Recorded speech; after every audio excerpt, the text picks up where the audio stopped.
श्री कृष्णा, राधे राधे, हरि बोल। आइए शुरू करते हैं श्रीमद् भगवत गीता अध्याय 5। गणपति भगवान की जय, गुरुदेव महाराज की जय। उसके उपरांत अर्जुन ने पूछा कि हे कृष्ण, आप कर्मों के सन्यासी और फिर निष्काम कर्म योगी प्रसन्नता करते हैं, इसीलिए इन दोनों में एक जो निश्चय किया हुआ कल्याणकारी होवे उसको मेरे लिए कहिए। इस प्रकार अर्जुन के पूछने पर श्री कृष्ण भगवान बोले कि हे अर्जुन, कर्मों का संन्यास अर्थात मन, इंद्रियों और शरीर द्वारा होने वाला संपूर्ण कर्मों में कर्तापन का त्याग और निष्काम कर्म योग अर्थात संबद्ध बुद्धि भदव्रत कर्मों का करना, ये दोनों ही परम कल्याण करने वाले हैं। परंतु उन दोनों में भी कर्मों के संन्यास के निष्काम कर्म योग साधन में सुगम होने से श्रेष्ठ है। इसीलिए हे अर्जुन, जो पुरुष न किसी से द्वेष करता है और न किसी की आकांक्षा रखता है, वह निष्काम कर्म योगी तथा सन्यासी ही समझा जाने योग्य है। क्योंकि राग द्वेष आदि रहित हुआ पुरुष सुख पूर्वक संन्यास रूप बंधन से मुक्त हो जाता है। और हे अर्जुन, ऊपर कहे हुए संन्यास और निष्काम कर्म योग मूर्ख लोग अलग अलग फल वाले कहते हैं, ना कि पंडित जन, क्योंकि दोनों में से एक में भी अच्छी प्रकार स्थित हुआ पुरुष दोनों के फलस्वरूप परमात्मा को प्राप्त होता है।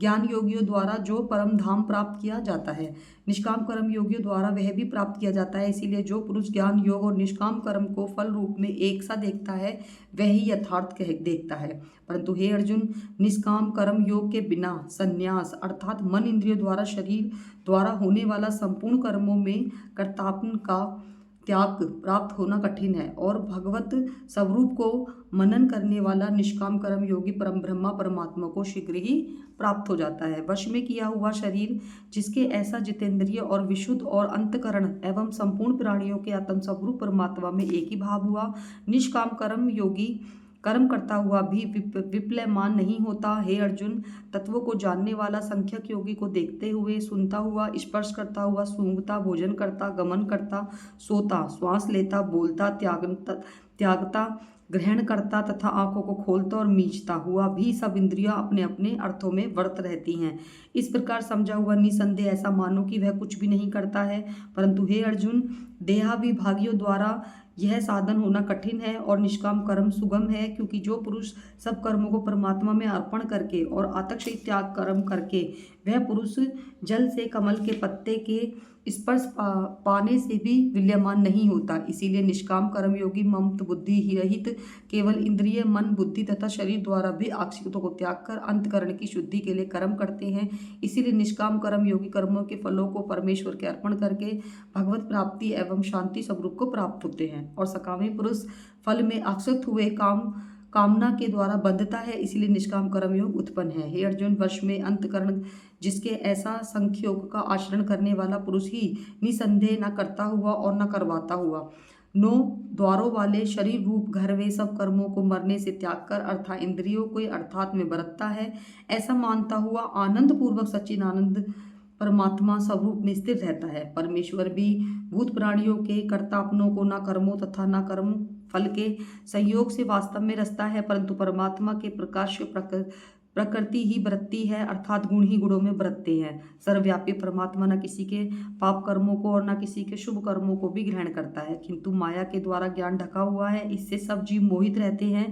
परंतु जिनका भी अंतकरण का अज्ञान आत्मा ज्ञान द्वारा नाश हो गया है, उनका वह ज्ञान सूर्य के सदृश और सच्चिदानंद परमात्मा को प्रकाशित करता है, अर्थात परमात्मा के स्वरूप को साक्षात्कार करता है। हे अर्जुन, तद्रूप बुद्धि जिसकी त्रतुप है, मन जिनका और सच्चिदानंद परमात्मा में ही है, निरंतर एक ही भाव से स्थिर, जिनकी ऐसे तत्परायण पुरुष ज्ञान के द्वारा पाप रहित हुए अपुनावृत्तियों को अर्थात परम गतियों को प्राप्त होते हैं, ऐसे ही ज्ञानी जन विद्या और विनय युक्त ब्राह्मण में तथा गो, हाथी, कुत्ते और चांडाल में भी समभाव से देखने वाले होते हैं। इसीलिए जिनका मन समत भाव में स्थिर होता है, उनके द्वारा इस जीवित अवस्था में संपूर्ण संसार जीत लिया गया है।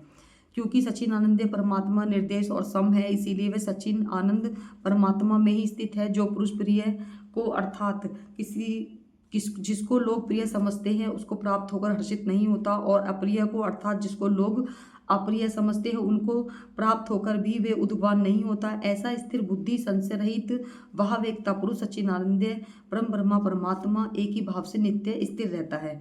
बाहर के विषयों को अर्थात सांसारिक भोगों को आश्रित अंतकरण वाला, अंतकरण में जो भगवत ध्यान जनित आनंद है उसको प्राप्त होता है, और वह पुरुष सच्चिदानंद परम ब्रह्मा परमात्मा योग में एक ही भाव से स्थित हुआ अक्षय अंदन को अनुभव करता है।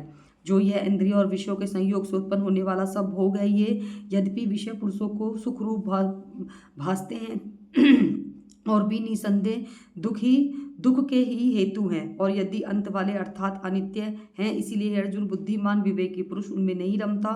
जो मनुष्य शरीर के नाश होने से पहले ही काम और क्रोध उत्पन्न हुआ वेग को सहन करने में समर्थ हो जाता है, अर्थात काम क्रोध जिसके सदा के लिए जीत लिए जाते हैं, वह मनुष्य इस लोक का योगी है, वही सुखी है। जो पुरुष निश्चय करके अंतरात्मा में सुख वाला है और आत्मा में ही आराम वाला है, तथा जो आत्मा में ही ज्ञान वाला है, ऐसा वह सच्चिदानंद परमात्मा परमेश्वर के साथ एक ही भाव हुआ संख्या योगी शांत ब्रह्मा को प्राप्त होता है। नाश हो गए हैं सब पाप जिसके, तथा ज्ञान करके निवृत्त हो गया है संशय जिसका, संपूर्ण भूत प्राणियों के हित में रहित जिनकी एकाग्र हुआ है भगवान के ध्यान में चित्त जिनका, ऐसे ब्रह्मवेता पुरुष शांत परम ब्रह्मा को प्राप्त होते हैं।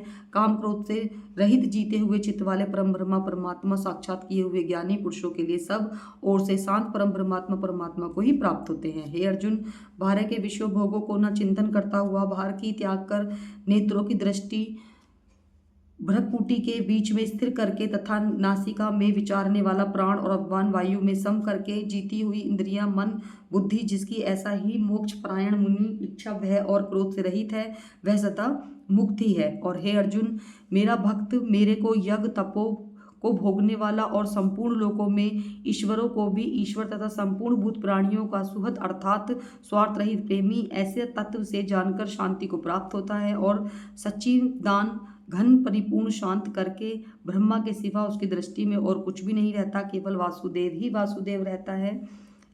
जय श्री कृष्णा।